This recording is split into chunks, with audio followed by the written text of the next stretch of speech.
Good morning बच्चों। कक्षा 11 के सभी छात्र छात्राएं ध्यान दें। मैं आपकी विषय अध्यापिका श्रीमती मंजू गुप्ता आपको आपकी हिंदी पुस्तक के काव्यखंड का पहला पाठ साखी, जिसके रचयिता कबीरदास जी हैं।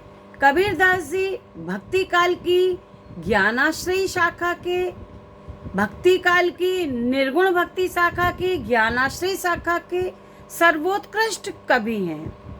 उन्हीं के द्वारा रचित साखी के दोहों को मैं आपको पढ़ा रही हूँ।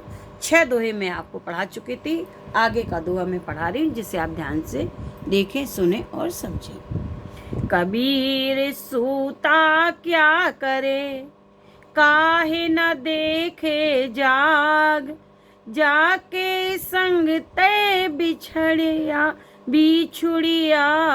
ताही के संग लाग।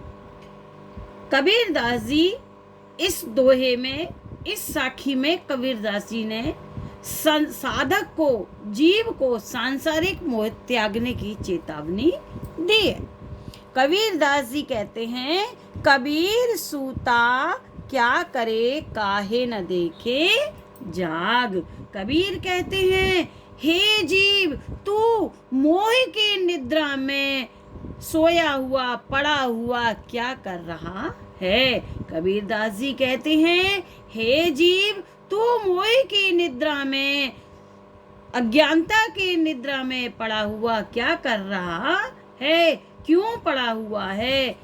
काहे न देखे जाग, तू जागकर वास्तविक तथ्य को क्यों नहीं देखता, अर्थात तू ज्ञान के प्रकाश को प्राप्त करके भगवान से ये निवेदन क्यों नहीं करता, अपने दुखों का भगवान से निवेदन क्यों नहीं करता, अपने दुखों के बारे में भगवान से क्यों नहीं कहता। कबीर कहते हैं कि अज्ञानता की निद्रा में है जीव, तू पड़ा हुआ क्या कर रहा है, तू जाग कर अर्थात ज्ञान को प्राप्त करके वास्तविक तत्व को क्यों नहीं देखता, वास्तविक सत्यता को जानने का प्रयास क्यों नहीं करता।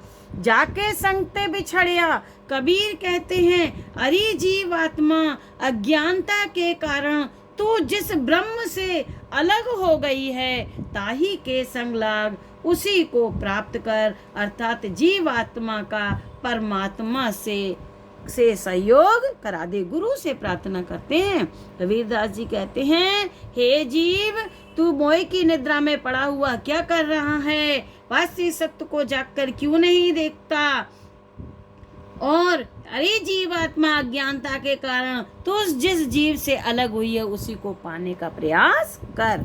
दूसरा देखो, ये अंडरलाइन है, इसकी व्याख्या करना है दूसरे की, जो 8वें नंबर का है, ठीक है। केसो कहे कहे कूकिए, ना सोइए असरार, रात दिवस के कूकड़े, कबहू लगे पुकार।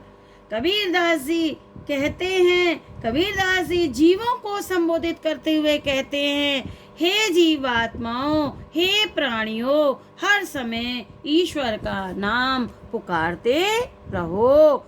कूकिए माने पुकारना, ना सोइए असरार, असरार माने निरंतर, लगातार, इस तरह से आलस्य करके, असरार माने आलस, इस तरह से आलस में मत पड़ो, अज्ञानता की निद्रा का त्याग करो। रात दिवस के कूकड़े, कबहू त लगे पुकार। हे जीवात्माओं, रात दिन निरंतर परमात्मा का नाम पुकारते रहोगे तो कभी तो तुम्हें सफलता की प्राप्ति हो जाएगी। कैसे लिखेंगे? कबीरदास जी कहते हैं, हे जीवात्माओं, हर समय ईश्वर का नाम लेकर पुकारते रहो, आलस मत करो, अर्थात अज्ञानता की निद्रा का त्याग कर दो। रात दिन परमात्मा का जाप करने से कभी न कभी तो वह तुम्हारी पुकार सुनेगा, कभी तो तुम्हें सफलता मिलेगी। आगे देखिए, लंबा मार्ग दूर घर, बिकट पंथ बहुमार, कहो संतो क्यों पाइए, ये दुर्लभ हरि दीदार। लंबा मार्ग, लंबा माने लंबा, मार्ग माने रास्ता, बिकट माने कठिन, पंथ माने रास्ता, बहु माने बहुत से, मार माने लुटेरे, दीदार माने दर्शन, दुर्लभ माने कठिन। कबीरदास जी भगवान के मार्ग की कठिनाइयों का वर्णन करते हुए कहते हैं कि परमात्मा के, भगवान की प्राप्ति का मार्ग अर्थात साधना का पथ बहुत लंबा है। लंबा मार्ग, ईश्वर की प्राप्ति का मार्ग बहुत लंबा है, साधना का मार्ग बहुत लंबा है। विकट पंथ, क्योंकि वहां पहुंचने का मार्ग लंबा है अपितु कठिन है। वह केवल लंबा ही नहीं है, दूर घर, वह घर भी बहुत दूर में है, परमात्मा बहुत दूर है।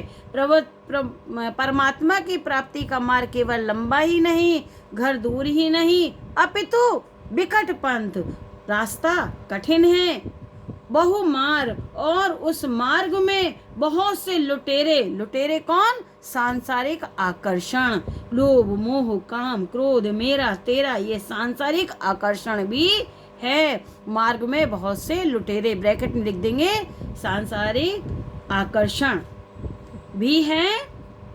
कहो संतो क्यों पाइए दुर्लभ हरि दीदार। कबीर कहते हैं ऐसी स्थिति में हे संतो बताइए, दुर्लभ माने कठिनता से प्राप्त होने वाले हरि के दीदार, हरि का दर्शन कैसे प्राप्त हो सकता है। हे संतो आप ही बताइए कि भगवान के दुर्लभ दर्शन सरलता से कैसे प्राप्त हो सकते हैं। बच्चों ये आज यहीं तक पढ़ा रहे हैं, अब जो है कल पढ़ाएंगे। कुछ प्रश्न हैं जिसको आपको करना है, वह इस प्रकार है।